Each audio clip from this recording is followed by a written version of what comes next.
قال رسول الله صلى الله عليه وسلم إذا أكل أحدكم طعاما তোমাদের কেউ যখন খাবার খায় ফাল্যাকুল বিসমিল্লাহ সেজন্য বিসমিল্লাহ বলে খাবার খায়। কি বলে খাবার খায়? এখন বাচ্চারা পড়ে খানার শুরুতে বিসমিল্লাহ পড়া, তো এটা সমস্যা কি বলে?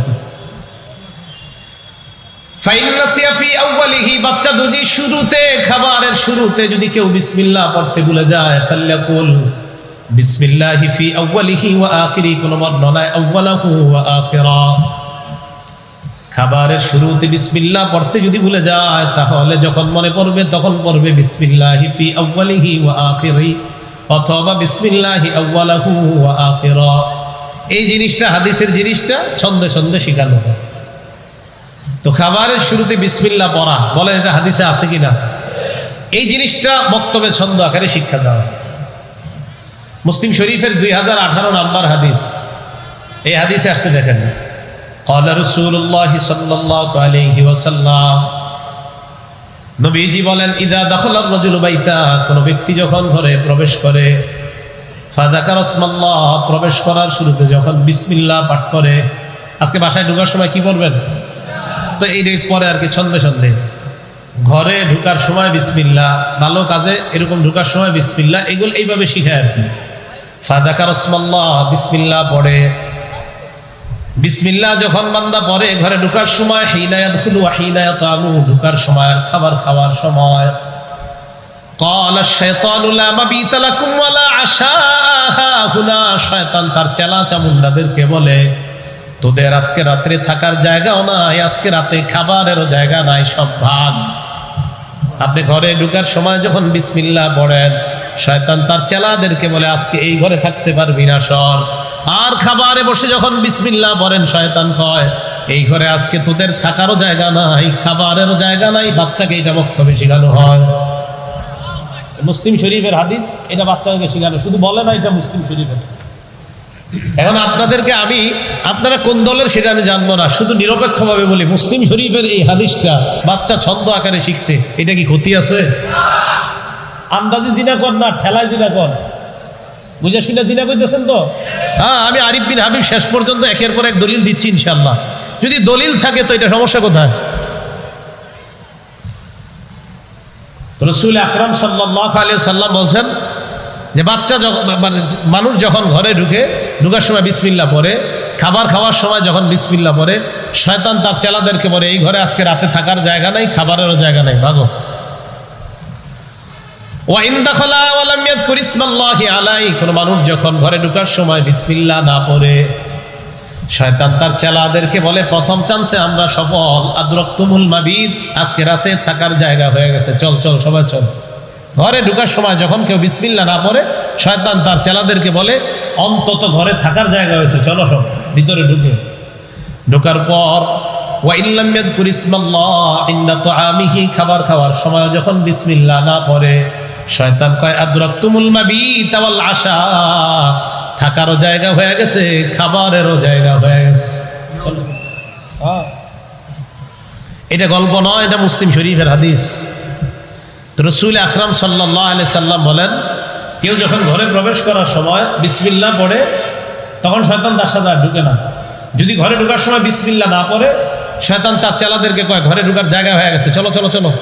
খাবার খাইতে বসে যখন বিসমিল্লাহ না পড়ে, শয়তান কয় এবার চলো খাবারের অংশগ্রহণ করি, আজকে রাতের থাকারও জায়গা হয়ে গেছে, খাবারেরও জায়গা হয়ে গেছে। নাউজুবিল্লাহ। নবীজি সাল্লাল্লাহু আলাইহি সাল্লাম 6 সাহাবারে নিয়ে খাইতেছে। কয়জন সাহাবা? 6 জন। আম্মা জান আয়েশা সিদ্দিকা রাদিয়াল্লাহু তাআলা আনহার বর্ণনা, আন্না নবী সাল্লাল্লাহু আলাইহি ওয়াসাল্লাম কানা ইয়াকুলু ফি সিত্তাতি আসহাবিহি।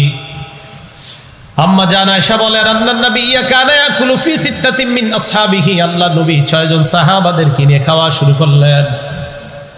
খাওয়া অবস্থায় যা আরাবিয়ুন জাইউন, এক গ্রাম্য ব্যক্তি আসছে, ক্ষুধার্ত গ্রাম্য ব্যক্তি।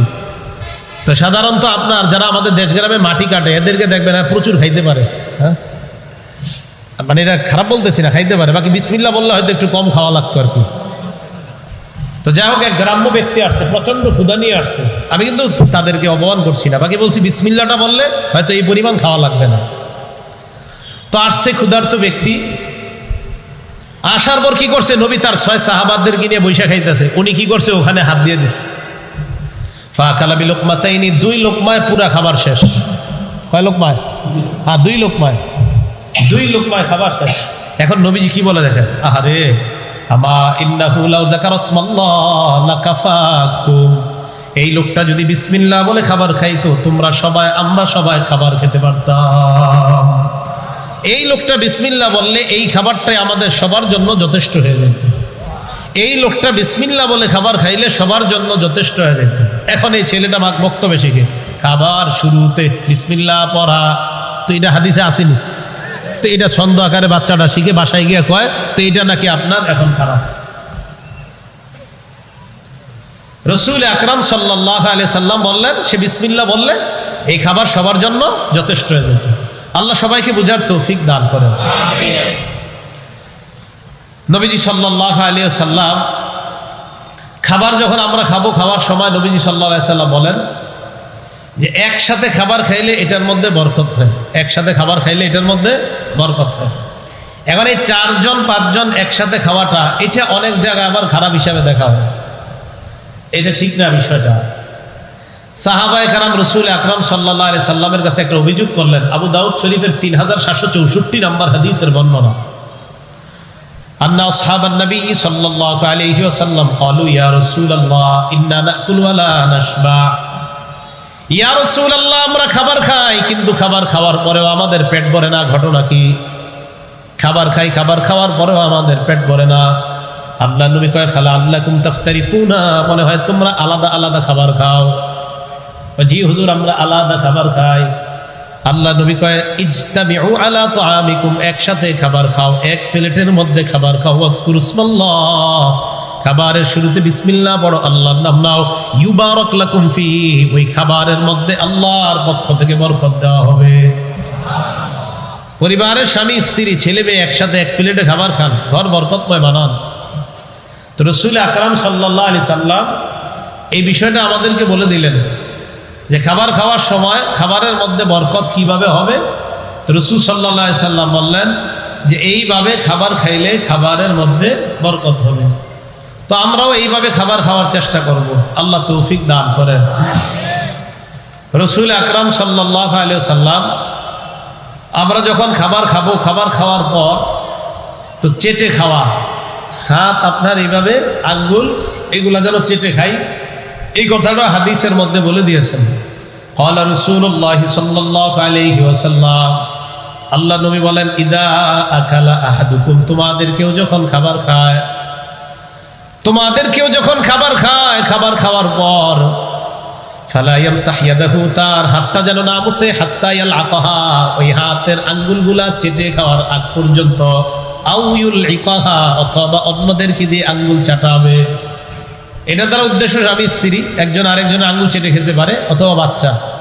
তো নবীজি বললেন এটা চেটে খাওয়ার চেষ্টা করবা। এটা হাদিসের মধ্যে আসছে, মুসলিম শরীফের হাদিসের মধ্যে আসছে, তোমাদের কেউ যখন খাবার খাবা ফালা ইয়ামসাহ ইয়াদাহু বিল মিন্দিল, সে যেন খাবারটা তয়লা দ্বারা না মুছে, বর্তমান জামানার গামছা। হাত্তা ইয়ালাকা আসাবিআহু, আঙ্গুল চেটে না খাওয়ার আগে সে যেন তার হাতটা না মুছে। ফাইন্নাহু লা ইয়াদরি ফি আইয়ি তুআমিহি আল বারাকা, কারণ তার জানা নাই কোন খাবারের মধ্যে বরকত। মনে রাখবেন, কোন খাবারের মধ্যে বরকত এটা আমাদের জানা নাই। তাই রাসূল আকরাম সাল্লাল্লাহু আলাইহি সাল্লাম বললেন খাবার যেন চেটে এটা খায়, কারণ আমাদের জানা নাই কোন খাবারের বরকত। নাসাই শরীফের হাদিসের মধ্যে আসছে, রাসূল আকরাম সাল্লাল্লাহু আলাইহি ওয়াসাল্লাম বলেন যে খাবারের শেষের অংশ যেই খাবারগুলা, নবীজি সাল্লাল্লাহু আলাইহি ওয়াসাল্লাম বলেন এই ফি আখিরিত তুআমি আল বারাকা, খাবারের শেষের দিকের খাবারের মধ্যে বরকত থাকে। সুবহানাল্লাহ। এখন এই জিনিসগুলা ছেলেদেরকে খাবারের আদবের মধ্যে শিক্ষা দেওয়া হয়। তো আপনাদের কাছে আমি জানতে চাই, এই শিক্ষাটা কি হাদিসে আছে? তাহলে এই শিক্ষা নিয়ে কোনো ব্যঙ্গ করা যাবে না, কোনো অবস্থাতে এই শিক্ষা নিয়ে ব্যঙ্গ করা যাবে না। মুসলিম শরীফের 2033 নম্বর হাদিস, এই হাদিসের মধ্যে আসছে রাসূল আকরাম সাল্লাল্লাহু আলাইহি সাল্লাম বলেন, কি বলে দেখেন, ইন্নাশ শায়তানা ইয়াহদুরু আহাদাকুম ইনদা কুল্লি শাইইন ফি শা'নিহি শয়তান তোমাদের প্রত্যেকটা কর্মে প্রত্যেকটা কাজে উপস্থিত হয়ে যায়, হাত্তা ইয়াহদুরাহু ইনদাত তাআম, এমনকি খাবারের সময় শয়তান উপস্থিত হয়ে যায়। খাবারের সময় উপস্থিত যখন শয়তান হয় তখন তোমরা মাথায় রাখবা শয়তান তোমার আশেপাশে আছে। এবার আল্লাহ নবী বলেন ফাইদা সাকাতাত মিন আহাদিকুমুল লুকমা, তোমাদের কারো যখন খাবারের লোকমা খাবার থেকে পড়ে যায়, প্লেট থেকে পড়ে যায়, ফালইউমিত মা কানা বিহা মিন আযা, ওই খাবারের ভাগটা তুলবেন, তোলার পর দেখবেন এটার মধ্যে কোনো ময়লা লেগে আছে কিনা, ময়লাটা পরিষ্কার করবেন। সুম্মা লিয়াকুলহা, এরপর ওই খাবারটা খাইবেন। নবী বলেন ওয়ালা ইয়াদাহা লিশ-শায়তান, এই খাবার শয়তানের জন্য রেখে দিবা না। তাহলে কি বোঝা যায়, খাবারের যে লোকমা পড়ে যায়, এই লোকমাটা এটা যদি আপনি না খান এটা শয়তান খেয়ে ফেলে, এই খাবার শয়তানের জন্য রাখা হয়ে যায়। তো এইগুলা খাবারের আদবের মধ্যে বাচ্চাদেরকে শিক্ষা দেওয়া হয়। ক্বালা রাসূলুল্লাহ সাল্লাল্লাহু আলাইহি ওয়াসাল্লাম, আল্লাহ নবী বলেন ইদা আকালা আহাদুকুম, তোমাদের কেউ যখন খাবার খায় ফালইয়াকুল বিয়ামিনিহি, ডান হাতে যেন খাবার খায়। ওয়া ইদা শারিবা ফালইশরাব বিয়ামিনিহি, আর যখন কোনো ব্যক্তি পানি পান করে সে যেন ডান হাতে পানি পান করে।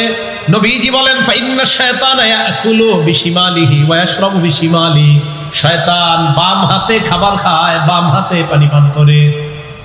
শয়তান বাম হাতে খাবার খায়, বাম হাতে পানি পান করে। এই বিষয়গুলা বাচ্চাদেরকে মাদ্রাসায়ও শিক্ষা দেওয়া হয়। এরপরে আর কি শিক্ষা দেওয়া হয়? বাচ্চাদেরকে শিক্ষা দেওয়া হয়, বলো আলিফ, তো বাচ্চারা ছন্দে ছন্দে বলে আলিফ, বলো বা, বাচ্চারা ছন্দে ছন্দে বলে বা। তো বাচ্চাদেরকে শিক্ষা দেওয়া হয়, বলো কফ, তো বাচ্চা কয় কফ। এখন কথা হলো এইভাবে পড়লে আর পড়াইলে কি লাভ আছে কিনা? অবশ্যই লাভ আছে। তিরমিজি শরীফের 2909 নম্বর হাদিসের বর্ণনা, ক্বালা রাসূলুল্লাহ সাল্লাল্লাহু আলাইহি ওয়াসাল্লাম, আল্লাহ নবী বলেন খায়রুকুম মান তাআল্লামাল কুরআনা ওয়া আল্লামা, তোমাদের মধ্যে সর্বোত্তম ওই ব্যক্তি যে কোরআন শিখে অন্যকে শিখায়। এখন আপনারা বলবেন কফ কি কোরআন নাকি? তো কফ কই রে? কফ বা এটা কি ওই আপনাদের আদর্শ লিপির পড়া? কোন জায়গার পড়া? কোরআনের পড়া। আর এটা ভালো করে পড়েন না দিকে তো পড়া সহি শুদ্ধ না। হ্যাঁ, বাপ তো খুব মারান, পড়া আলহামদুলিল্লাহ সূরা পড়তে বললেই তো দেখি আপনার, তো আপনি বলেন যে একটু প্রস্রাব করে আসি, এমনি তো ভাবের শেষ থাকে না। খুব বলেন এটা জানেন সেটা জানেন, খুব তো আপনারা অনেকে বিভিন্ন শ্রেণীতে বইরা বলেন এই জানেন সেই জানেন। আলহামদুলিল্লাহ সূরা পড়তে বললে এরপরে খোঁজেন যে টয়লেটের দরজা খোলা আছে কিনা। কেন? বাচ্চাকে এইভাবে না শিখালে তো কিভাবে শিখাবে? হ্যাঁ, কার্টুন শিখাবে, ওইটা ঠিক আছে না? রাসূল আকরাম সাল্লাল্লাহু আলাইহি সাল্লাম বললেন তোমাদের মধ্যে সর্বোত্তম এই ব্যক্তি যে কোরআন শিখে অন্যকে শিখায়।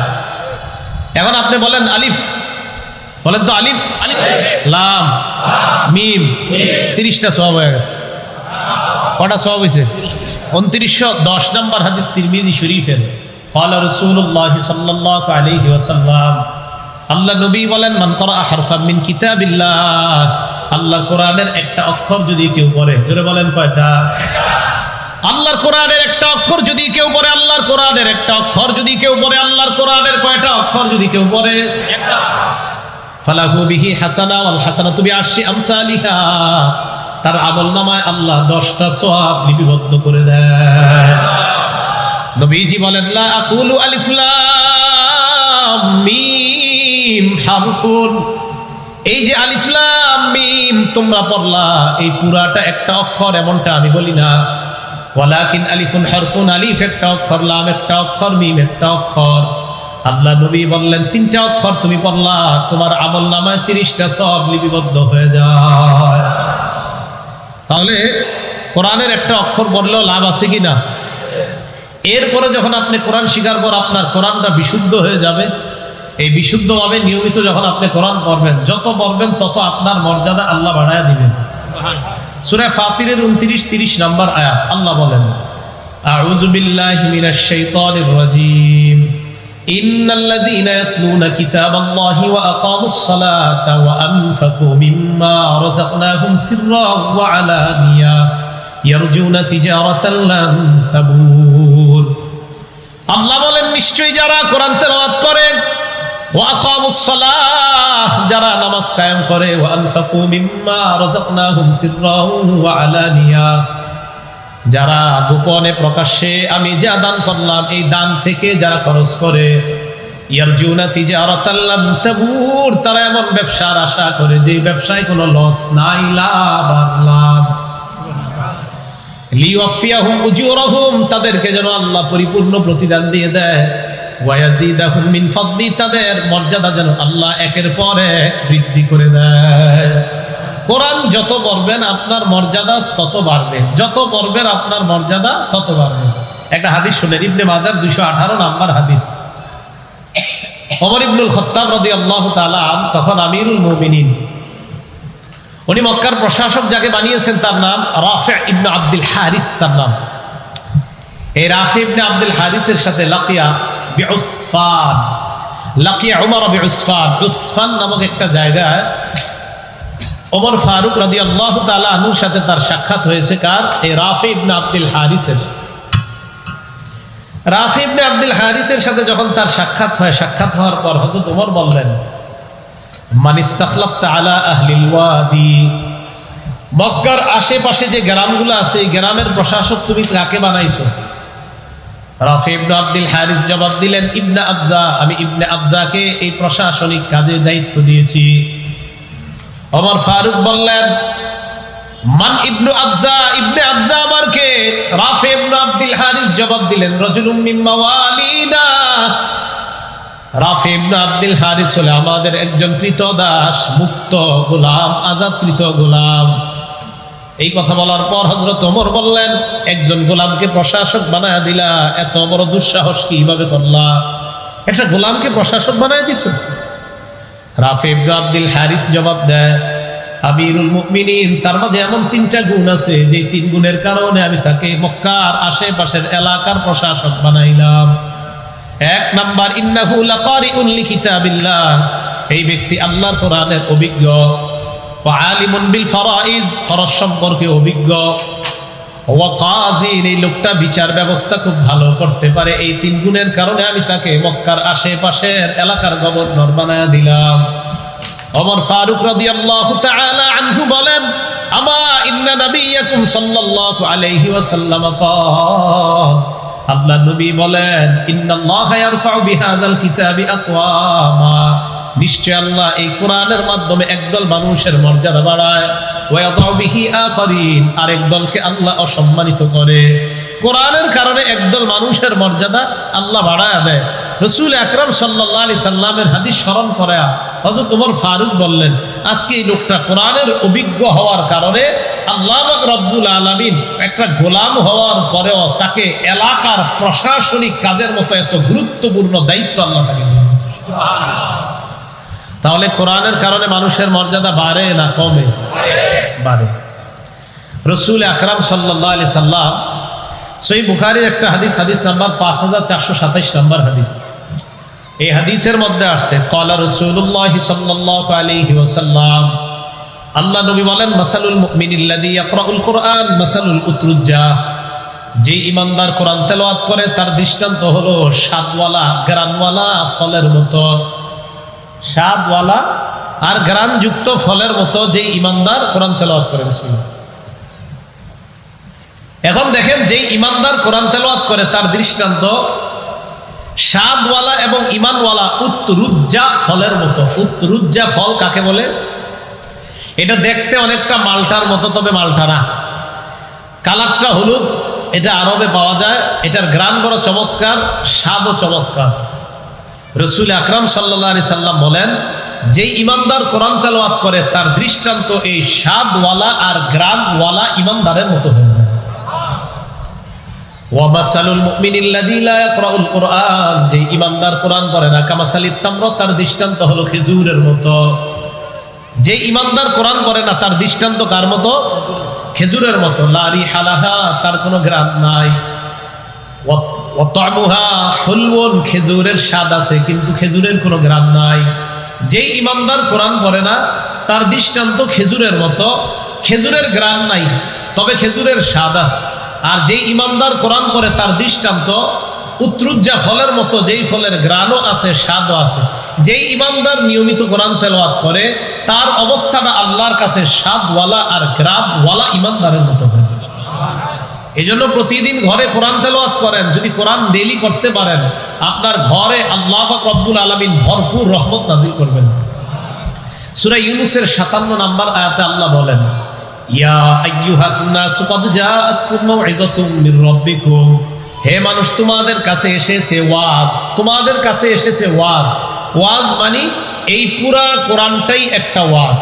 তোমাদের কাছে এসেছে ওয়াজ, ওয়াজ মানে হলো পুরা কোরআনটাই একটা ওয়াজ। ওয়া শিফাউল লিমা ফিস সুদূর, অন্তরের যত রোগ আছে এই রোগের জন্য প্রতিষেধক হলো কোরআন। ওয়া হুদা, কোরআন হলো হেদায়েত। ওয়া রাহমাতুল লিল মুমিনিন, কোরআন গোটা জগতের ঈমানদারদের জন্য রহমত। যেই ঘরের মধ্যে কোরআন বেশি পড়া হয় ওই ঘরটাকে আল্লাহ রহমতময় ঘর বানায় দেয়। ঘরে ঘরে কোরআন তেলাওয়াত প্রচুর পরিমাণে চালু করে দেন। সকালবেলা সবাই নিয়ত করেন যে আমাদের ঘরের প্রথম কাজ হবে প্রত্যেকদিন সকালবেলা ফজরের নামাজের পর প্রথম কাজ হবে কোরআন তেলাওয়াত করা। প্রথম কাজ হবে কি করা বলেন তো? যদি পারেন রাতের বেলা তাহাজ্জুদের সময় পড়তে, তাও পড়তে পারেন। তাহাজ্জুদের সময় যদি কোরআন পড়েন একা একা, মানুষ যদি কেউ নাও শুনে, আপনার তেলাওয়াত ফেরেশতারা শুনে। দলিল মুসলিম শরীফের 796 নম্বর হাদিসের বর্ণনা।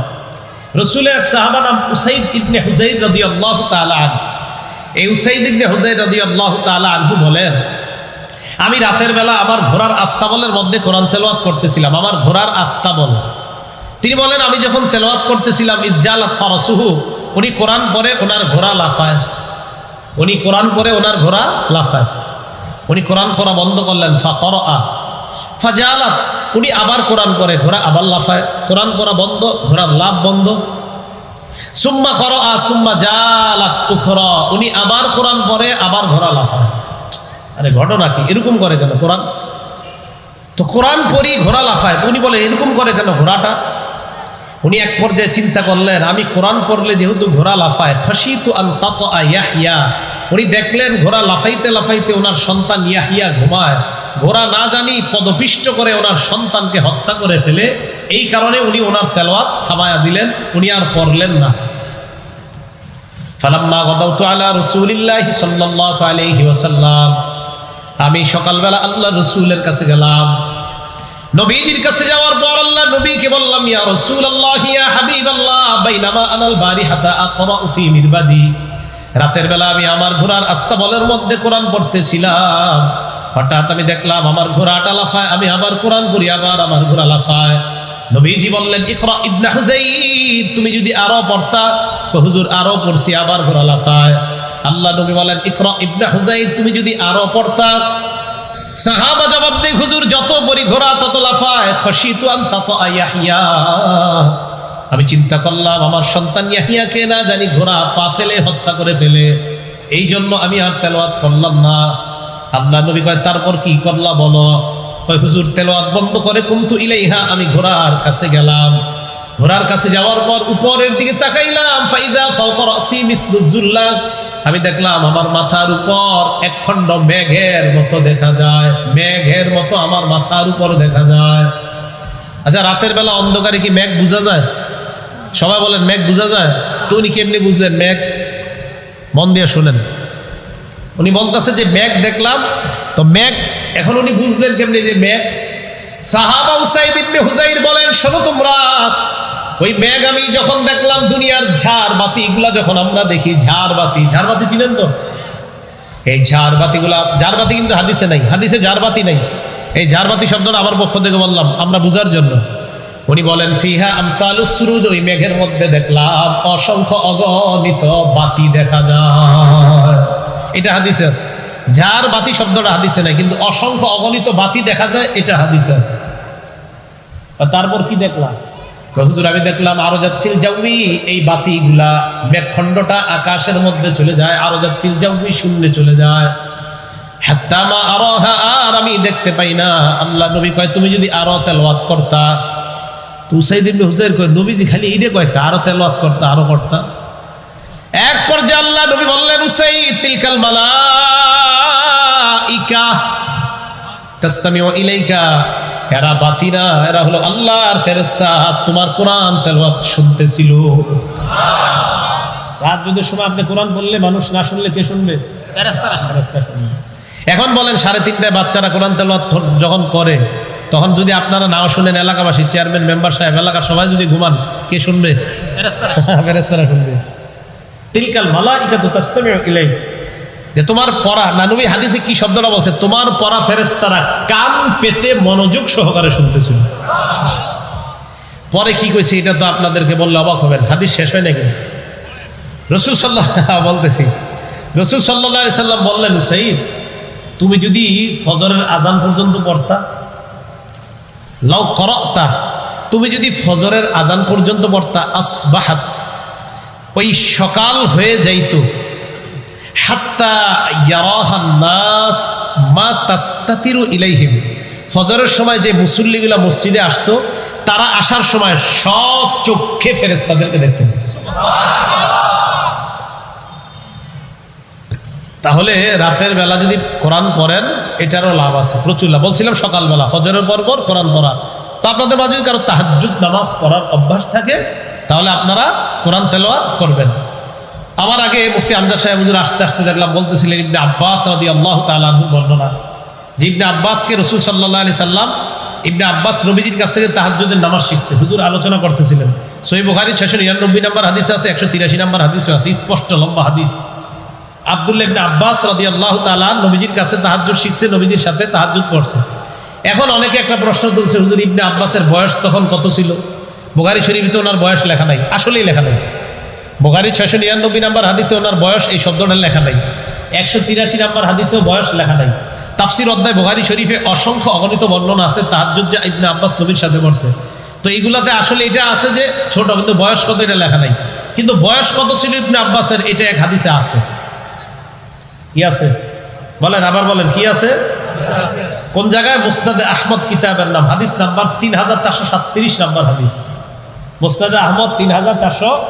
ইবনে আব্বাস বলেন, কুনতু মা নবী সাল্লাল্লাহু আলাইহি সাল্লাম, আমি নবীজির সাথে নামাজে দাঁড়াইলাম, ওয়া আনা ইয়াউমা ইযিন ইবনু 10 সিনিনা, তখন আমার বয়স ছিল 10। বয়স কত ছিল? আচ্ছা, বয়স ছিল 10।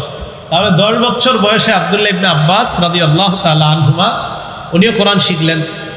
যোগ্য ব্যক্তিদের থেকে কোরআন শিখতে হবে। বলেন, জোরে বলেন, বাংলা ঢাকার থেকে। হুজুর আপনি এটা যে বললেন দলিল আসেনি, তো দলিল তো আসি।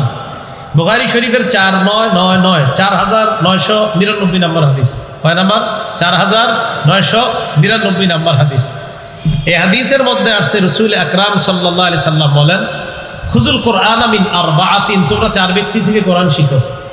মিন আব্দুল্লাহ ইবনে মাসউদ, আব্দুল্লাহ ইবনে মাসউদ থেকে শিখো। ওয়া সালিম, সালেম থেকে শিখো। ওয়া মুআজ ইবনে জাবাল, মুআজ ইবনে জাবাল থেকে শিখো। ওয়া উবাই ইবনে কাব, উবাই ইবনে কাব রাদিয়াল্লাহু তাআলা তাদের কাছ থেকে শিখো। তো কোরআন যারা ভালো শিখে, যারা ভালো শিখাইতে পারে, তাদের কাছ থেকে কোরআন শিখতে হবে। এটা হাদিস দ্বারা প্রমাণিত। কোরআন শিখার পর কোরআন ভুলে যাওয়া যাবে না। বলেন, কোরআন শিখার পর কোরআন ভুলে যাওয়া যাবে না। কোরআন ভুলে যাওয়া যাবে না। কোরআন শিখার পর কোরআন ভুলা যাবে না। এই কথাটা আমরা সবাই মাথায় রাখতে হবে। কোরআন ভুলে যাওয়া যাবে না, তাই নিয়মিত চর্চা করতে হবে। বাচ্চারা কোরআন নিয়মিত চর্চা করার সবচেয়ে সেরা উপায় হলো আবাসিক মাদ্রাসায় থাকা। কি বললাম? আমি বলছি না আপনার সন্তানকে অনাবাসিক রাখেন না, এটা বলি না, অনাবাসিক পড়ান আপনি। কিন্তু আপনার সন্তান অনাবাসিক যখন থাকে, তখন বাসায় এসে মোবাইলে গেমস খেলায়, দোকানের মধ্যে গেমস খেলায়। আমি বলছি না যে আপনার সন্তানকে অনাবাসিক পড়ান না, তাও পড়ান, অবশ্যই পড়ান, অনাবাসিক পড়ান, সমস্যা নেই। কিন্তু কোরআন চর্চা বেশি হয় আবাসিক ভাবে, এটা মাথায় রাখবেন। সহিহ বুখারী 5033 নম্বর হাদিসের বর্ণনা, রাসূল আকরাম সাল্লাল্লাহু আলাইহি সাল্লাম বলেন, তাআহাদুল কুরআন, তোমরা কোরআন নিয়মিত চর্চা করবা। ভালো করে মনে রাখবেন, যারা 10টা সূরা শিখেন আর বলেন হুজুর আমি 10টা সূরা শিখলাম, যদি মাঝে মাঝে 2টা সূরা ভুইলা যান, চর্চার অভাবে আল্লাহর কাছে জবাব দেওয়া লাগবে। চর্চার অভাবে যদি 2টা ভুলে যান, 10টা শিখলেন, হঠাৎ যদি বলেন আগে 10টা পারতাম, এখন পারি 6টা, প্রশ্ন হবে আপনি 4টা কেন পারেন না? কয় হুজুর পড়ি না তাই পারি না। আল্লাহর কাছে জবাব দেওয়া লাগবে। চর্চার অভাবে যদি ভুলে যান, হ্যাঁ নিয়মিত পড়তে থাকেন, যদি ভুলে যান তাও জবাব দেওয়া লাগবে না। আপনি যদি পড়ার পরে ভুলে যান, জবাব দেওয়া লাগবে না। কিন্তু যদি আপনি চর্চার অভাবে ভুলে যান, আল্লাহর কাছে জবাব দেওয়া লাগবে। আল্লাহ বলবে, কাযালিকা আতাতকা আয়াতুনা, আমার আয়াতগুলা তোমার কাছে গেছে, তোমার কাছে গিয়েছে, ফানাসিতাহা, তুমি ভুলে গেছো। ওয়া কাযালিকাল ইয়াওমা তুনসা, কিয়ামতের ময়দানে আজকে তোমাকেও ভুলে যাওয়া হবে। ভুলে গেছো, আজকে তোমাকেও ভুলে যাওয়া হবে। তাহলে চর্চার বিকল্প নাই। কেন চর্চা করতে হবে? হাফেজ সাহেবরা ভালো করে, আজকে কয়জন পাগড়ি দিল? 59 জন। তো হাফেজ সাহেবরা ভালো করে মুখস্থ রাখতে হবে কথাটা। রাসূল আকরাম বলেন তাআহাদুল কোরআন, নিয়মিত কোরআন চর্চা করবা। হাফেজ সাহেবরা মুখস্থ রাখবেন 5033 নাম্বার বুখারী শরীফের। ফাওয়াল্লাযী নাফসি বিয়াদিহি লাহু আশাদ্দু তাফাসসিয়াম মিনাল ইবলি ফি উকলিহা। নবীজি বলেন, ওই আল্লাহর কসম যার হাতে আমার জান, কোরআন চর্চার অভাবে যদি তোমরা কোরআন চর্চা না করো, বাদনহারা ওটের গলার রশি খুলে দিলে দ্রুতগামী উট যেমন পালায়, কোরআন তোমার থেকে এই চেয়েও আরো দ্রুত গতিতে পালায়। কোরআন চর্চার অভাব যদি কারো মধ্যে থাকে, বাদনহারা ওট যেমন দ্রুত গতিতে পালায়, যারা কোরআন চর্চা করবে না তাদের থেকে কোরআন ওই দ্রুতগামী ওটের চাইতেও আরো দ্রুত পালিয়ে যাবে। এখন আমাদের হাফেজ সাহেবরা ওনারা মনে করে যে শুধু রমজানে কোরআন পড়ব, এর আগে 1 বছর আর পড়ে না। উচিত তো 7 দিনে এক খতম কোরআন পড়া। কয় দিনে? নিয়মটা মনে রাখেন। সূরা ফাতিহা থেকে সূরা মাইদা পর্যন্ত প্রথম দিন পড়বেন, দ্বিতীয় দিন সূরা মাইদা থেকে আপনি পড়বেন হলো সূরা ইউনুস পর্যন্ত, তৃতীয় দিন পড়বেন সূরা ইউনুস থেকে সূরা বনী ইসরাইল পর্যন্ত, চতুর্থ দিন পড়বেন সূরা বনী ইসরাইল থেকে সূরা আপনার শুআরা পর্যন্ত, পঞ্চম দিন পড়বেন সূরা শুআরা থেকে সূরা আস-সাফফাত পর্যন্ত, সপ্তম দিন আস-সাফফাত থেকে সূরা নাস পর্যন্ত। এটার জন্য একটা জিনিস মনে রাখবেন, আপনাদের আগের প্রোগ্রামে আমি বলছি তারতিল কোরআনের আরেকটা প্রোগ্রাম আছে, কই জানি ওখানে বলছিলাম ফামি বিশাউকিন, মনে রাখবেন। বলেন ফামি বিশাউকিন, বলেন ফামি। হাফেজ সাহেবরা মনে রাখলে হবে ফামি বিশাউকিন। ফা দিয়া সূরা ফাতিহা, মিম দিয়া সূরা মাইদা। ফামি মানে প্রথম দিন সূরা ফাতিহা থেকে মিম সূরা মাইদা পর্যন্ত। ফামি, মিমের পরে ইয়া, এই মিম মানে সূরা মাইদা, ইয়া মানে সূরা ইউনুস। তাহলে ফামি, ফা সূরা ফাতিহা, মিম সূরা মাইদা, ইয়া সূরা ইউনুস, বিশাউকিন বা সূরা বনী ইসরাইল, শিন সূরা শুআরা, আর হলো আপনার ওয়া হলো সূরা ওয়াস-সাফফাত, আর সূরা ওয়াস-সাফফাত থেকে এরপর আছে কফ, সূরা কফ পর্যন্ত, সূরা কফ থেকে সূরা নাস পর্যন্ত সপ্তম দিন। তাহলে প্রথম দিন সূরা মাইদা পর্যন্ত, দ্বিতীয় দিন সূরা ইউনুস পর্যন্ত, তৃতীয় দিন সূরা বনী ইসরাইল, চতুর্থ দিন সূরা শুআরা, পঞ্চম দিন সূরা ওয়াস-সাফফাত, ষষ্ঠ দিন সূরা কফ, সপ্তম দিন সূরা নাস পর্যন্ত। এই 7 মঞ্জিলে এক খতম কোরআন পড়া 7 দিনে। যদি 7 দিনে না পারেন 10 দিনে, 10 দিনে না পারেন 30 দিনে, 30 দিনে না পারলে অন্তত 40 দিনে এক খতম কোরআন পড়া। কয় দিনে? 40 দিনে। 40 দিন, রমজান পর্যন্তই কোরআন পড়েন। আর 40 দিনে যে এক খতম পড়া উচিত, এটা শুধু হাফেজ না, সবার, আপনাদের সবার।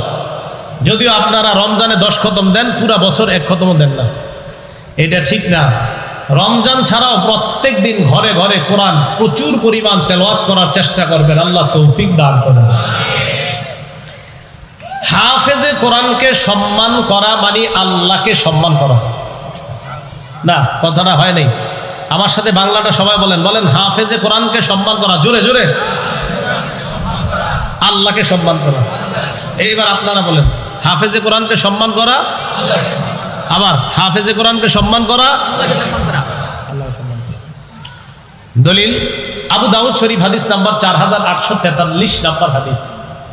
এই হাদিসের মধ্যে আসছে রাসূল আকরাম সাল্লাল্লাহু আলাইহি সাল্লাম বলেন, ইন্না মিন ইজলালিল্লাহ ইকরামাজিশ শাইবাতিল মুসলিম ওয়া হামিলিল কোরআন ওয়া ইকরামাজিস সুলতানিল মুকসিতি।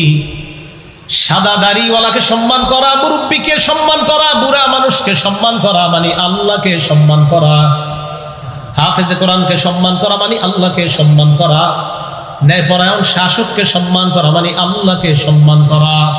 3 জনকে সম্মান করা মানে আল্লাহকে সম্মান করা। তাহলে হাফেজে কোরআনকে সম্মান করা মানে কাকে সম্মান করা?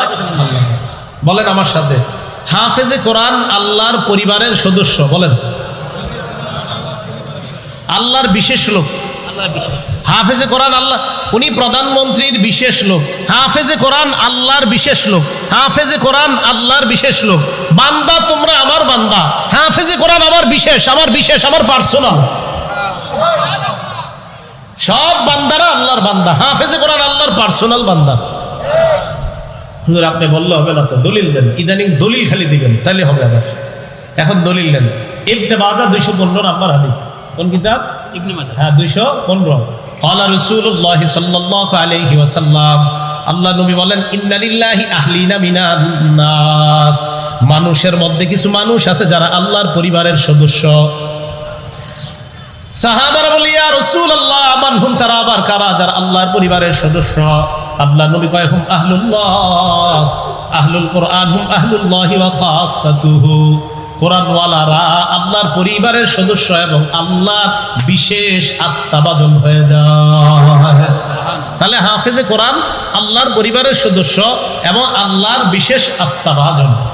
আরেকটা কথা আমরা সবাই মনে রাখবেন, এটা আজকে থেকে আপনারা আমল করবেন, হাত উঠাবেন আমি বলার পরে। আগে বলি, কোরআন মাঝে মাঝে অন্যকে শোনাবো, রাজি আছেন ইনশাআল্লাহ? বলেন সবাই, কোরআন মাঝে মাঝে অন্যকে শোনাবো। আবার বলেন, কোরআন মাঝে মাঝে অন্যকে শোনাবো। এবার হাফেজ সাহেব হুজুর এখানে আছে। আচ্ছা হুজুর, মাদ্রাসায় কি আপনার সবিনা হয় না? সবিনা হয় না? তাহলে সবিনা মানে কি জানেননি আপনারা? কি সবিনা মানে কি? একজনে দাঁড়ায় পরে আর অন্যজন শোনে। তাহলে এই কাজটা কোথায় হয় বেশি? এটা কি সত্যি না আন্দাজি? আমি কি এটা আন্দাজি বললাম না সত্যি? সত্যি। সহিহ বুখারী হাদিস নাম্বার 4964 নাম্বার হাদিস, মানে এটারও কিন্তু একটা দলিল আছে। রাসূল আকরাম সাল্লাল্লাহু আলাইহি সাল্লাম মানে মাঝে মাঝে অন্যরে শোনানো। নবীজির সাহাবা উবাই ইবনে কাব রাদিয়াল্লাহু তাআলা আনহু বলে, উবাই, ইন্নাল্লাহ আমারানি আন আকরা আলাইকা, আল্লাহ আমারে হুকুম করছে আমি যেন তোমারে কোরআন পড়ে শোনাই। উবাই ইবনে কাব কা হুজুর কি বললেন? আল্লাহু সাম্মানি, আল্লাহ আমার নাম নিছে? আল্লাহ কি আমার নামটা নিয়ে বলছে যে আপনি আমারে কোরআন শোনাইবেন? দেখেন এই হাদিস যখন পড়ি আমি তো আশ্চর্য হয়ে যাই। উবাই ইবনে কাব কা হুজুর আল্লাহ কি আমার নামটা নিয়ে বলছে আমারে কোরআন শোনাইতে? তো নবীজি কয়, হ্যাঁ, আল্লাহু সাম্মাকালি, আল্লাহ তোমার নামটা নিয়েই বলছে আমি যেন তোমারে কোরআন শোনাই। উবাই ইবনে কাবের নাম কেন নিলেন আল্লাহ? উবাই ইবনে কাব রাদিয়াল্লাহু তাআলা আনহুর তেলাওয়াত ছিল বড় চমৎকার, কোরআনের সাথে এত গভীর সম্পর্ক ছিল, তা আল্লাহর সাথে ওনার নিবিড় এবং গভীর একটা সম্পর্ক ছিল। আল্লাহ বললেন নবীরে, উবাই ইবনে কাবকে আপনি কোরআন শোনান। তাহলে কোরআন অন্যরে শোনানোর দলিল আছে? এখন বলেন সবিনার দলিল আছে কিনা? আচ্ছা, অন্যের কাছ থেকে কোরআন শোনা। কার কাছ থেকে কোরআন শোনা? অন্যের কাছ থেকে। তো মাদ্রাসা একজনে শোনায় আরেকজনে শোনে, তাহলে শ্রবণ করে একজন আরেকজনে শোনায়, তাহলে একজন পরে আরেকজন শ্রবণ করে, তাহলে একজন আরেকজনকে শোনাবে, এটার দলিল পাইলাম। যিনি শুনতেছে এটার দলিল কি? কথা বুঝলেন? যিনি কোরআন পয়রা শোনাইতেছে এটার তো দলিল পাইলাম, সহিহ বুখারী 4964 নাম্বার হাদিস। আর যিনি শুনতেছে এটার দলিল কি? হ্যাঁ, এটার দলিল আছে, সহিহ বুখারীর 5055 নাম্বার হাদিস। আব্দুল্লাহ ইবনে মাসউদ রাদিয়াল্লাহু তাআলা আনহুকে রাসূল আকরাম সাল্লাল্লাহু আলাইহি সাল্লাম বলেন, ইবনে মাসউদ, ইকরা আলাইয়া, তুমি আমারে কোরআন পয়রা শোনাও। সুবহানাল্লাহ। উবাই ইবনে কাবরে কি বলছে? আল্লাহ বলছে তোমারে শোনাইতে। আর আব্দুল্লাহ ইবনে মাসউদকে বলে, আব্দুল্লাহ ইবনে মাসউদ, তুমি আমারে কোরআন পয়রা শোনাও। আব্দুল্লাহ ইবনে মাসউদকে, হুজুর এটা আপনি কি বললেন? আকরাউ আলাইকা ওয়া আলাইকা উনজিলা, আপনারে আমি কোরআন পড়া শোনাবো, আপনার উপর না কোরআন নাজিল হয়েছে। কারে তুমি শোনাও তো। উহিব্বু আন আসমাআহু মিন গায়রি, মাঝে মাঝে এটা আমার পছন্দ যে অন্যের কাছ থেকে কোরআন শুনি। তাহলে অন্যকে শোনানো প্রমাণ সহ না প্রমাণ ছাড়া? অন্যেরটা শোনা এটা কি প্রমাণ সহ না প্রমাণ ছাড়া? তাহলে আমুক্তা স্বাচ্ছবক কারে কয় যদি কেউ না জানে এটা তার দোষ, কিন্তু আমুক্তা স্বাচ্ছবক শোনা আর শোনানোর দলিল এটা কি বুখারী শরীফে আছে না নাই? কি কথা বুঝছেন? মানে আসলে বুঝছেন না আন্দাজি বুঝছেন? আসলে বুঝছি। তো রাসূল আকরাম সাল্লাল্লাহু আলাইহি সাল্লাম ওনার থেকে কোরআন শোনানোও পাইলাম, কোরআন শ্রবণ করাও পাইলাম। আমার কথাগুলো মহব্বতের সাথে নিয়েন। আমার একটা অভ্যাস, আমি কাউকে কোনোদিন নাম ধরে আঘাত করা অভ্যাস কখনো নাই। এই বলে ফেললাম যে কোরআন শ্রবণ করানো এটার তো দলিল আছে, কোরআন শ্রবণ করা এটারও দলিল আছে। আমি শুধুমাত্র জানানোর জন্য বলছি। কেন? কোনো বিষয় আপনি জানেন না এর অর্থ যে দুনিয়াতে এটা নাই এমন না। আপনি জানেন না মানে জানেন না, কিন্তু এটা যে দুনিয়াতে নেই এটা কেমনে বলবেন? এই জন্য বলেন, এই জন্য বলেন পড়ালেখা বেশি করতে হবে। বলেন এই জন্য পড়ালেখা বেশি করতে হবে। এবার আরেকটা বাংলা বলেন, পড়ালেখা কেন বেশি করতে হবে বলেন বাংলাটা? জবাব শুনুন। লেখা দুনিয়ার সৃষ্টির শুরুতেই লেখা পাওয়া যায় অস্তিত্বে। নবুয়তের অস্তিত্বের শুরুতে আল্লাহ রসুলের 23 বছরের নবুয়তি জীবন শুরু হয়েছে পড়া দিয়ে, দুনিয়া সৃষ্টি শুরু হয়েছে লেখা দিয়ে, তাই পড়ালেখা করতে হবে। আচ্ছা দলিল, এটারও তো দলিল লাগবে, দলিল ছাড়া তো আমাদের জীবনে চলবে না। আবু দাউদ শরীফ হাদিস নাম্বার 4700 নাম্বার হাদিস। এই হাদিসের মধ্যে আসছে রাসূল আকরাম সাল্লাল্লাহু আলাইহি সাল্লাম বলেন, ইন্না আউওয়ালা মা খালাকাল্লাহুল খালকা আল কলম, আল্লাহ সর্বপ্রথম যে সৃষ্টিটা করছে কলম। বলেন আল্লাহ প্রথম সৃষ্টি করছে কি, নাকি অন্য কিছু? তো নাম না কোন নূর, হ্যাঁ কিরে ভাই, সহিয়া দিছে আছে কলম। এখন নূর মানে আমি কিন্তু কাউরে আঘাত করছি না, নূর আবার কোত্থেকে পাইছেন এটা, মানে আমি জানতে চাই আর কি। আল্লাহ সর্বপ্রথম কি বানাইছে? আবার জোরে বলেন কি বানাইছে? কলম বানানোর পর আল্লাহ কলমকে বললেন উক্তুব, কলম তুমি লেখো। কলম কথা বলা শুরু করছে, সুবহানাল্লাহ। কলম আল্লাহরে বলে মাদা আকতুবি ইয়া রাব্বি, আল্লাহ আমি কি লিখবো? আল্লাহ বললেন উক্তুব মাকাদির কুল্লি শাইইন হাত্তা তাকুমাস সাআ, কিয়ামত পর্যন্ত যা ঘটবে সব লেখো। তাহলে দুনিয়ার সৃষ্টিতে লেখা পাইলাম। বলেন দুনিয়ার সৃষ্টির শুরুতে কি পাইলাম? আরো জোরে, লেখা শুরুতে কি পাইলাম? আমার নবী হেরা পর্বতের মধ্যে আছে, বুখারীর 3 নাম্বার বর্ণনা, ইয়াতাহান্নাসু, আল্লাহ রাসূল রাতের বেলা ইবাদত করতে লাগলেন, 30 দিন হয়ে গেছে। তাফসীরের বর্ণনা মতে আরো বেশি, হাদিসের বর্ণনায় প্রায় 1 মাসের মতো অথবা আরেকটু বেশি। বুখারীর 3 নাম্বার বর্ণনা, জিবরিল আমিন আসছে, আসার পর কয় সর্বপ্রথম আইসাই সর্বপ্রথম ইকরা ইয়া মুহাম্মদ, পড়েন হে মুহাম্মদ, পড়েন হে মুহাম্মদ। নবুয়তের জীবন শুরু হলো পড়া দিয়ে, দুনিয়া সৃষ্টি শুরু হলো লেখা দিয়ে। তাই যত বেশি করবেন তত বেশি মনে হবে আমার মধ্যে ভুলের শেষ নাই, আরেকজনের ভুল কি ধরব। যত পড়াশোনা করবেন তত নিজের ভুল বের হবে। এজন্য সত্যি কথা, আমি যত পড়াশোনা করবেন তত দেখবেন নিজের ভুল। তা আমি সাধারণত কারো ভুল ধরতে খুব ভয় পাই, কেন জানেন? চিন্তা করি বেচারাটা মনে হয় ঠিক হইতে পারে, তাই নিজেই পড়াশোনা করি, পড়াশোনা করে যা জানি এটাই বলে দিই, কারণ মনে হয় আমি ভুলের মধ্যে আছি। তো যত পড়বেন দেখবেন আপনার ভুলগুলো বের হচ্ছে। সারা জীবন মনে রাখবেন, আপনি জানেন না মানে দুনিয়াতে এটা নাই, বিষয়টা এমন না, এটা মাথায় রাখবেন। তাহলে পড়া শোনানো এটা কি হাদিসে আছে? আর পড়া অন্যেরটা শোনা এটা হাদিসে আছে? অন্যের পড়া শোনা সহিহ বুখারী 5055, অন্যকে পড়া শোনানো সহিহ বুখারী 4964। তো রাসূল আকরাম সাল্লাল্লাহু আলাইহি সাল্লাম অন্যের কাছ থেকে পড়া শুনেছেন, অন্যকে পড়া শুনিয়েছেন। এবার আপনারা বলেন, হুজুর আছে জায়গা মাদ্রাসা, আমুকটা সাতচবকে পড়া শোনা আর শোনানোর কাজই তো হয়, তাহলে এটা আছে তো নাকি আমি আন্দাজি বললাম? যে আলহামদুলিল্লাহ, তাহলে আমাদের মাদ্রাসার যে পড়ার সিস্টেমটা আলহামদুলিল্লাহ কোরআন সুন্নাহ মোতাবেক প্রথম থেকে শেষ পর্যন্ত, বক্তব্যে যে খানার আদব শিক্ষা দেওয়া হয় এগুলারও দলিল দিলাম, আলিফ বাতা এইভাবে ছন্দে ছন্দে পড়ানো হয় এগুলারও আমরা দলিল পাইলাম। শুধু তাই নয়, আমাদের মাদ্রাসাগুলোতে যে একজন আরেকজনকে শোনায় এবং অন্যেরটা শ্রবণ করে এগুলারও দলিল আমরা পাইলাম। যেহেতু দলিল পেয়ে গেলাম, তাই হেফজখানার পড়ানোর এই সিস্টেমের বিরোধিতা অন্তত যদি সামনের দিকে করতে হয় তো দলিল দিয়ে করতে হবে। দলিল দিতে না, দলিল দিতে যদি আপনি দলিল দেন তো অবশ্যই এটা বিরোধী। এই পড়ানোর সিস্টেম, হ্যাঁ একটা সিস্টেম ঠিক আছে, কি মারা, বেশি অতিরিক্ত প্রহার করা ঠিক আছে, অতিরিক্ত প্রহার ঠিক না। লা তাদরিবু ইমা আল্লাহ, আল্লাহ বান্দাদেরকে মারতে রাসূল নিষেধ করছে সাল্লাল্লাহু আলাইহি ওয়াসাল্লাম, এটা নিষেধ করছে। যদিও এখন আপনার হুজুর যদি বাড়ি দেয় একটা, এটা আপনার বাসায় গিয়ে হয়ে যায় 10টা। তো এটা আমি বলছি না, এই বিষয়ে আলোচনা করবো না। হ্যাঁ, যদি কোনো জায়গায় অতিরিক্ত প্রহার করা হয় সেটার বিরুদ্ধে আপনি বলবেন কোনো সমস্যা নেই, অতিরিক্ত প্রহার এটা অবশ্যই ঠিক না। এটাও আপনি বলেন দুনিয়ার একটা প্রতিষ্ঠান দেখান যেখানে ভুল নাই। আপনি দুনিয়ার যত প্রতিষ্ঠান বলবেন সেটা যে পুরাটা আপনার মন মতো হবে বিষয়টা কিন্তু এমন না। প্রতিষ্ঠান হবে, ওই প্রতিষ্ঠানের মধ্যে কোনো একটা সমস্যা হতে পারে, এই হতে পারে সেই হতে পারে। তো যাই বলেন, হ্যাঁ প্রহারের যে বিষয়টা, প্রহার অতিরিক্ত প্রহার করা এটা তো আসলেই ঠিক না, এটা কোরআন সুন্নাহ বহির্ভূত। অতিরিক্ত প্রহার হাদিসেও নিষেধ আসছে, এইটা ঠিক আছে। তাহলে অন্য যে অংশ ঢুকা, যে অন্তত পড়ানো, এই কফ বলা, বা বলা, আলিফ বলা, পড়াশোনা, পড়াশোনানো, এটা কি হাদিস সুন্নাহ মোতাবেক না এর বাহিরে? আল্লাহ আমাদেরকে বোঝার তৌফিক দান করেন। একটা হাসির হাদিস মনে পড়ছে, শোনাবনি? আচ্ছা, সহিহ বুখারী হাদিস নাম্বার 5030। সহিহ বুখারী হাদিস নাম্বার, মানে হাসি মানে আবার উল্টা পাল্টা কিছু করে হাসামো, বিষয়টা এমন না, এটাও একটা হাদিস। কারণ উল্টা পাল্টা কিছু বইলে হাসানো হারাম। বলেন উল্টা পাল্টা মিথ্যা বলে হাসানো কি? মিথ্যা কথা বইলা হাসানো কি? তো এটা দলিলটা আগে দেন। মিথ্যা বইলা যে কাউরে হাসাইলে এটা হারাম, এটা দলিল আগে দেন, পরে বুখারীর 5030 নাম্বার হাদিস আনি। তিরমিজি শরীফের যেহেতু এটা এসে পড়ে, তিরমিজি শরীফের 2315, 2315 নাম্বার হাদিস। এই হাদিসে আসছে রাসূল আকরাম সাল্লাল্লাহু আলাইহি সাল্লাম বলেন, ওয়াইলুন লিল্লাযী ইউহাদ্দিসু বিল হাদিস লিইউদহিকা বিহিল কওম ফায়াকযিবু। ওই ব্যক্তি ধ্বংস যে ব্যক্তি মানুষকে মিথ্যা কথা বলে হাসানোর জন্য। ওয়াইলুল্লাহ, ওয়াইলুল্লাহ, সে ধ্বংস, সে ধ্বংস। গত সপ্তাহে এক জায়গায় আমি বয়ান করছি, তো বয়ানে বসার আগে একজন আমাদের মাদ্রাসারই একজন আলোচনা করতেছে। তো করতে করতে কয় যদি মাদ্রাসায় না পড়েন তাহলে আপনারা সাধারণ মানুষরা এই জবাব দিতে পারবেন না যে গোসলের ফরজ কয়টা। তখন আপনারা গোসলের ফরজ জিজ্ঞেস করলে আসলটা না বইলে এটা বলবেন যে গোসলের ফরজ 3টা, সাবান, গামছা, লুঙ্গি। দেখেন এটা একটা ফালতু কথা, যে ভাই এই কথাটা মাইকে বলছে এটা কোনো মানুষ কয় না। এটা মাদ্রাসায় যারা না পড়ে তারাও কোনোদিন এই কথা কয় না যে গোসলের ফরজ 3টা, তোয়াল্লা, গামছা, সাবান। আমি বিশ্বাস করি স্কুল কলেজ ভার্সিটির কেউ এই কথা বলেনি। এটা বানানো কথা, এটা অনর্থক ফালতু কথা। এটা কে বলছে? আমি সাথে সাথে তারা বলছি আপনি এই কথা বললেন, এটা একটা অনর্থক কথা।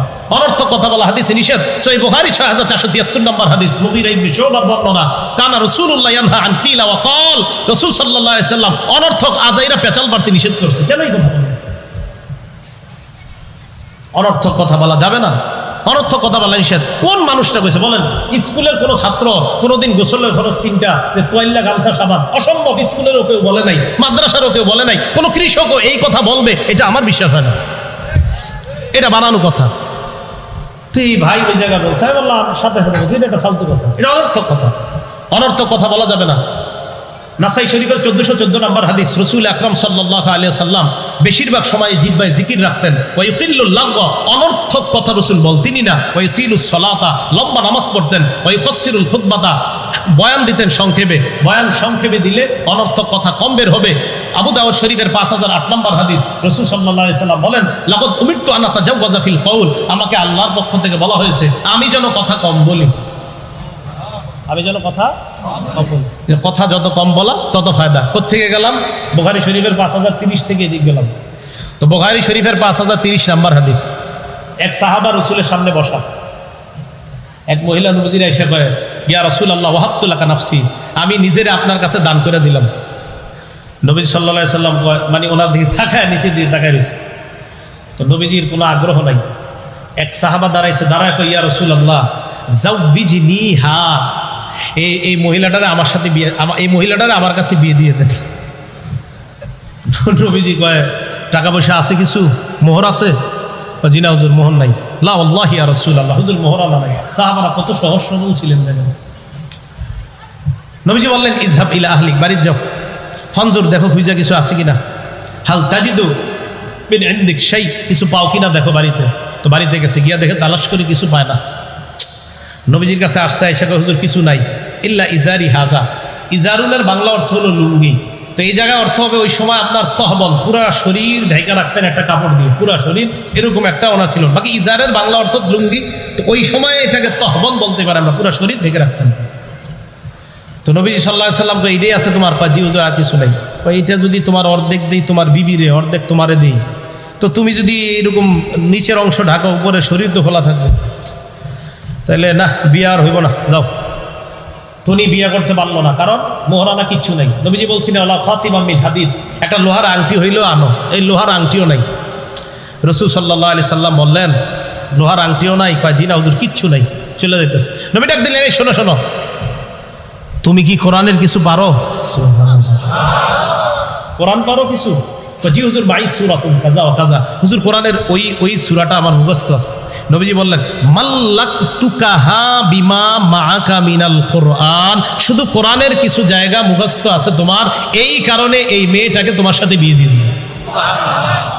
কোরআন মর্যাদা বাড়ায় না কমায়? আল্লাহ বুঝার তৌফিক দান করেন। আমিন। ওয়া আখিরু দাওয়ানা আনিল হামদুলিল্লাহি রাব্বিল আলামিন।